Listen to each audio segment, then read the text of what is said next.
Mga bisita sa mga surfers may tagpirmahan, adisir tagsugdan ang Tuwason Challenge 2025. May numduman nga niadto nga pag-abli sa Tuwason Challenge 2025 kabahin sa Governors National Surfing Cup Siargao Circuit niadtong September 29 ning tuig 2025. May taghimo anay na programa. Kinsa sila Provincial Governor Lyndon Barber sanan si General Luna Mayor Johnson Sahulga mihatag sa ila nga makadasig na mensahe kabahin sa pagpanagtigi sa abilidad sa surfing sa lungsod ng General Luna. Si Governor Barbers milaong na human sa thrilling sa surfing ng Sikan Pacifico National Surfing Cup ng Barangay Pacifico, San Isidro, padadyon gyapon ang nakakoy bahinam sa baybadyon ng Tuwason General Luna. Samtang si General Luna Mayor Johnson Sahulga milaong sab sa iyang mensahe pinaagi sa pag-awag sa pakigiusap, sportsmanship sanan sa pag-amuma sa kinaidahan.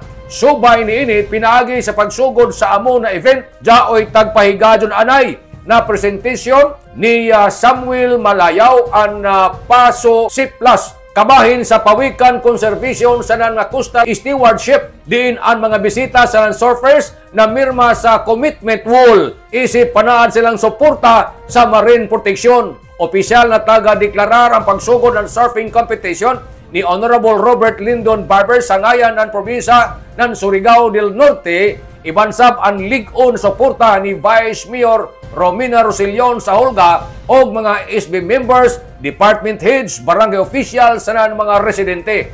Nagdaya ng dungog kalipay sa okasyon ang tribal music, laro ng lahi sa libre na local treats sama na lamang sa pandi surf, sanan na pandi coco, dirty ice cream, sanan hot cake na nagapasiugda sa Filipino hospitality sanan lokal na kultura. Ang pinaka-highlights na adlaw ng kick-off sa men's sanan na women's surfing division nga diin tagpasigarbo sa mga surfers ang ilang talento sanan determinasyon batok sa kusog na bayod sa Tuwason. Pinaagi sa Tuwason Challenge 2025 tagpakita ng munisipyo ng General Luna ang pagpasigarbo sa sports, kultura, pagkaon sanan conservation. Isa kadako naggarbo ng Siargao, Surigao del Norte sanan sa tibuok nasod. Beside me, we will sign the Wall of Commitment. This is for the marine turtle conservation in C+. This pledge is not just a formality. It is a promise to protect our nesting beaches, to keep our seas clean, to report illegal activities, and to be champions of marine life in our daily lives. Nanukad gikan diri sa Kapitolyo ini si Marexioners Marcon Vlogs Mario Conales simulan mula akong salamat. Barajaw na adlaw natong tanan.